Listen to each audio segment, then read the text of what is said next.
বিমান বিধ্বস্তের ঘটনায় দেশব্যাপী জনমনে উদ্বেগের সৃষ্টি হয়েছে। সোশ্যাল মিডিয়ায় ছড়িয়ে পড়ছে দুর্ঘটনাস্থলে সেই ভিডিও। এমন মর্মান্তিক ঘটনা নাড়া দিয়েছে শোবিজ অঙ্গনেও। বেশ কয়েকজন তারকা ইতোমধ্যে শোক প্রকাশ করেছেন। শোক জানিয়েছেন দেশের জনপ্রিয় নায়ক শাকিব খান। নিজের ফেসবুক পেজ থেকে তিনি লিখেছেন, রাজধানীর উত্তরার একটি শিক্ষা প্রতিষ্ঠানে মর্মান্তিক বিমান বিধ্বস্তের ঘটনায় হতাহত সকলের প্রতি গভীর সমবেদনা জানাই। মহান আল্লাহ যেন আহতদের দ্রুত সুস্থতা দান করেন এবং পরিবারগুলোকে এই কঠিন সময় পার করার শক্তি দেন। শাকিবের পোস্টে মন্তব্য করেছেন অসংখ্য অনুরাগী। এই মর্মান্তিক দুর্ঘটনায় শোক প্রকাশ করছেন সবাই। রাজধানীর উত্তরায় বাংলাদেশ বিমান বাহিনীর একটি প্রশিক্ষণ বিমান বিধ্বস্ত হয়েছে।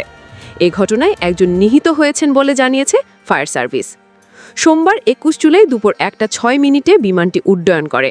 পরে এটি উত্তরার মাইলস্টোন স্কুল অ্যান্ড কলেজ ক্যাম্পাসে বিধ্বস্ত হয়।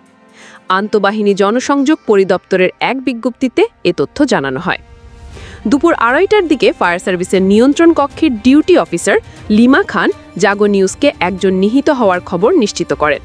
তিনি বলেন, ফায়ার সার্ভিসের ৮টি ইউনিট কাজ করছে ঘটনাস্থলে। উদ্ধার টিম এখন পর্যন্ত একজনের মরদেহ উদ্ধার করেছে। উদ্ধার অভিযান চলছে। ASBD24 সত্য প্রকাশে অপসীম।